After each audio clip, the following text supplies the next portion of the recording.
हाथरस में सत्संग के दौरान हुई भगदड़ के बाद सुर्खियों में आए सूरजपाल उर्फ भोले बाबा को लेकर उत्तर प्रदेश के तमाम राजनीतिक दल जहां शांत हैं, केवल बीएसपी बाबा के खिलाफ बयान दे रही है, उधर साधु संतों में भी अब थोड़ी शांति दिखाई देने लगी है। साधु संतों की सबसे बड़ी संस्था अखिल भारतीय अखाड़ा परिषद ने अब अपना सुर थोड़ा नरम कर लिया है। हादसे के बाद जहां अखाड़ा परिषद के अध्यक्ष महंत रविंद्र पुरी ने पिछले हफ्ते हुई बैठक के बाद भोले बाबा को फर्जी संत करार देते हुए उनके खिलाफ कड़ी कार्रवाई किए जाने की मांग की थी, अब वहीं अखिल भारतीय अखाड़ा परिषद के महामंत्री महंत हरिगिरी महाराज का कहना है कि ये बेहद संवेदनशील मामला है, लिहाजा इस मामले में कोई जल्दबाजी में कदम नहीं उठाया जाना चाहिए।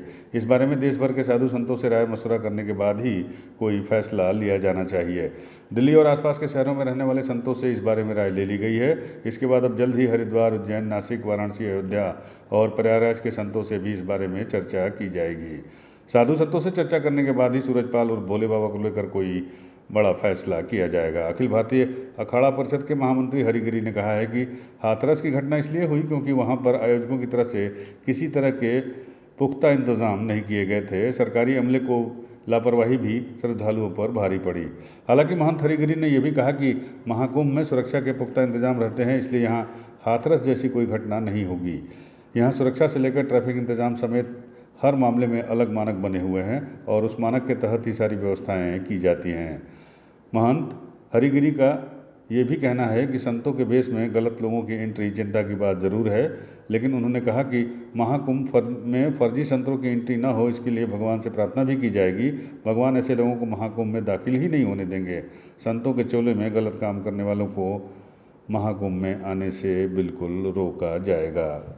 पहली बात यह है कि हम लोग मानो हैं, मानो होता है, इसलिए ये नहीं कि अभी हुआ, ये संत ये है अभी है, ऐसा नहीं है।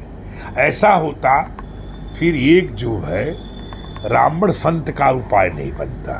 संत समाज का दुरुपयोग पहले से लोगों ने, एक अत्याचारियों ने अपना अपना रूप धारण किया अपने जरूरत के मुताबिक।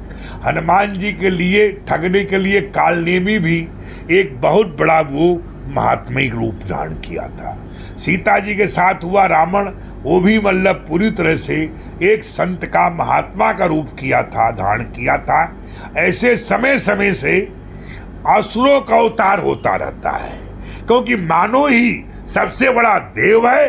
अब मानव से बड़ा कोई असुर नहीं है, क्योंकि मानव अपने सिर्फ झूठी आन बान के सान में कभी कभी हजारों घटनाएं दुर्घटना करा देता है, सीमाओं पे जंग करा देता है, सिर्फ बात बात में। इसलिए मैं प्रार्थना करता हूं महादेव से और देवी देवताओं से कि असुरों कैसे रोका जा सकता है कि इस कुंभ मेले में कोई कालनेमी और कोई रावण जैसा संत का रूप धारण करके न आवे।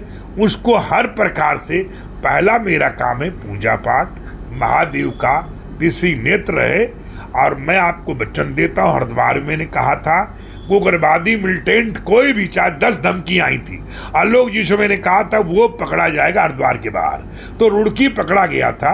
ऐसे ये संत भी ये कुंभ मेले की सीमा के बाहर 30 किलोमीटर पकड़ जाएंगे, ऐसा मेरा विश्वास है। यूपी न्यूज़ 9 के लिए प्रयागराज से विमल श्रीवास्तव की रिपोर्ट।